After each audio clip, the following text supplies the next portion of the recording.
Hola curiosas y curiosos de la historia. En este vídeo de hoy se te van a poner los pelos de punta. Y es que en la historia de la humanidad existen personajes brillantes e inspiradores cuyas vidas demuestran que las barreras para cambiar el mundo solo existen en la mente de las personas. En este vídeo quiero hablarte de una mujer que nunca pudo ver ni oír el mundo donde vivía, y aún así fue de las que mejor comprendió la sociedad que la rodeaba. Estoy hablando de Helen Keller, quizás la persona con discapacidades visuales y auditivas más conocidas de todos los tiempos. Sin embargo, no muchos saben cómo realmente llegó a ser una líder social e intelectual de su tiempo, y en buena parte esto se debe al trabajo arduo y magnífico de otra mujer. Así que hoy te hablaré sobre Keller, pero también sobre Anna Sullivan, esa que sacó a Keller de las tinieblas y la trajo al mundo para que lo conquistase. ¿Quieres conocer la historia? Pues quédate hasta el final. Además, si te gusta la historia, te recomiendo, si no lo estás, suscribirte y darle a la campanita para saber todos los vídeos de historia que cuelgo cada semana.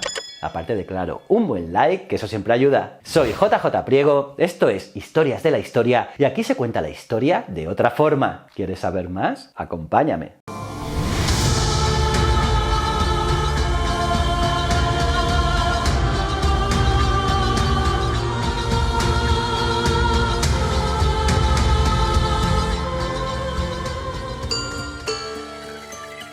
Helen Keller nació en 1880 en una hacienda de Tuscumbia, en el estado sureño de Alabama, en los Estados Unidos. Su familia había sido afectada por la derrota de los confederados en la Guerra de Secesión, y ella, tras sufrir una enfermedad, posiblemente meningitis, quedó sordociega a los 18 meses. Un pronóstico nada positivo en el comienzo de su vida. Keller creció encerrada en su mundo oscuro. Sus padres intentaron darle lo mejor, pero terminaron criando a una pequeña dictadora mimada. Tras años complicados para la familia, el Instituto Perkins para Ciegos de Boston les puso en contacto con una exalumna del colegio que había tenido un problema de visión en su infancia, Anna Sullivan. Y está claro que eso fue el destino.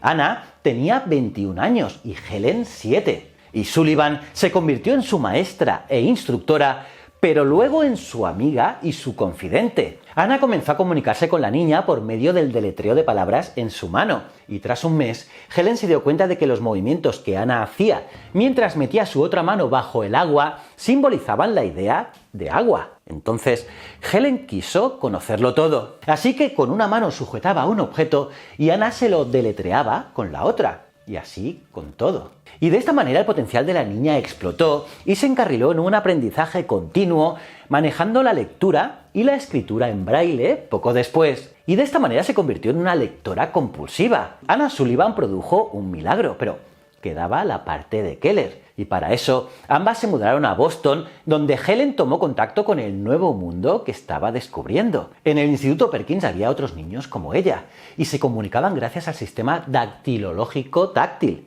Y con la ayuda permanente de Anna, los especialistas de Perkins, profesores particulares y su propio entusiasmo, Helen escaló su propio Everest. Y es que aprendió a leer los labios de las personas, tocándolas con sus dedos y sintiendo el movimiento. Y también las vibraciones de la boca, la nariz y la garganta.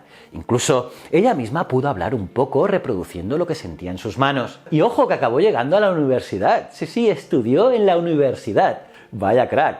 Lo hizo en la Universidad de Radcliffe College de Massachusetts, una de las 7 universidades para mujeres que había en el país, y se graduó con honores en 1904, convirtiéndose en la primera persona con su condición en obtener tal título. ¿No os parece maravilloso? Pues bien, un año antes ya había publicado su primer libro autobiográfico. Está claro que era una mujer sin techo, y todo sin ver ni oír.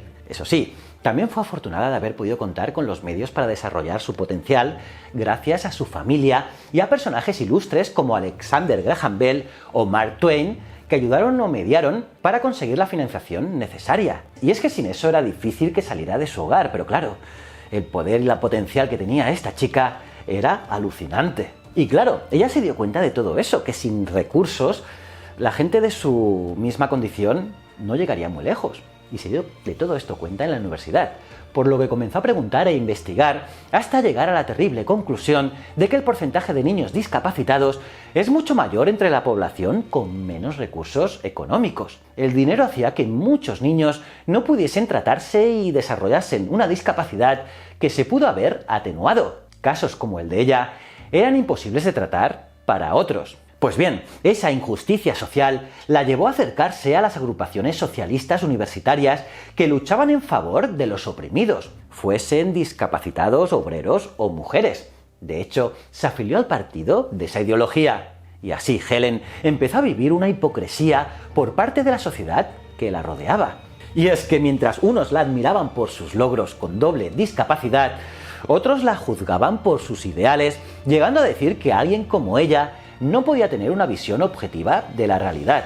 Y así Helen se convirtió en una activista por la paz, la igualdad de los derechos y libertades, siendo partícipe de la creación de la Unión Estadounidense por las Libertades Civiles, y lógicamente por los derechos de los discapacitados en general y de los ciegos en particular, gestando la creación de la Fundación Americana para Ciegos. Escribió libros y se animó a dar conferencias por todo el mundo. Daba entrevistas en medios y siempre intentaba expresar sus ideales y reivindicaciones. Y todo esto lo hizo junto a Anna. Pero en 1936, Sullivan falleció. Su compañera durante 50 años, una mujer que consagró y dedicó su vida a su amiga, ya no estaba.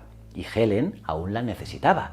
Y muchos pensaron que se derrumbaría. Y es que incluso ella misma expresó que sin Anna volvería a ser ciega y sorda. Tuvo que conseguir nuevas acompañantes y así siguió adelante. Tras tanto camino recorrido, no podía tirar la toalla. Se repuso y siguió con su misión, emprendiendo una gira mundial que la llevó a Japón, donde se trajo un perro de Akita. Y es que desde pequeña Helen amaba a los perros, y por eso adoptó a este canino y lo trajo a su país. Pero a los pocos meses, el perro también falleció, y fue otro golpe muy duro, pero Japón le envió otro perrito llamado Gogo, que la acompañó durante muchísimos años. De hecho, los Akita llegaron a Estados Unidos gracias a ella. Con la llegada de la Segunda Guerra Mundial, Helen llevaba la bandera del activismo por la paz y criticó enérgicamente al gobierno de su país por entrar en esa guerra, pero también visitaba asiduamente a los veteranos de guerra heridos cuando regresaban a casa, tratando de que no se hundieran moralmente por sus limitaciones o por las discapacidades provocadas por la guerra, y sirviéndoles de ejemplo de superación. Y así, desde que consiguió el título universitario y hasta el fin de sus días, fue un símbolo de la lucha por los derechos de las personas con discapacidad. Helen murió en 1958, poco antes de cumplir los 87 años. Los últimos años estuvo enferma, pero pudo estar presente en el estreno de su película El milagro de Anna Sullivan, basada en su libro que escribió a los 23 años. Y también recibió del presidente Lyndon Johnson la Medalla Presidencial de la Libertad, uno de los reconocimientos civiles más prestigiosos. Y su muerte volvió a reunir a las almas gemelas, porque las cenizas de Helen y de Anna se encuentran en la Catedral de Washington. Y en 1980, en conmemoración de su centenario, el presidente estadounidense Jimmy Carter proclamó por decreto el 27 de junio, día de su nacimiento, como el día de Helen Keller. Y en 1999, Keller obtuvo el quinto puesto en una prestigiosa encuesta sobre los hombres y mujeres más admirados del mundo del siglo XX. Helen nunca se casó, aunque tuvo un breve enamoramiento con uno de sus colaboradores llamado Peter Fagan, quien tuvo que cuidarla en un periodo donde Anna estuvo enferma. Quizás fue uno de los pocos momentos de su vida donde se dejó llevar por su familia, quien le dijo que Peter se quería aprovechar de su fama. En realidad, nunca estuvo bien visto en la sociedad que esa imagen de pureza que transmitía Helen tuviera alguna pareja. Y entonces Peter desapareció.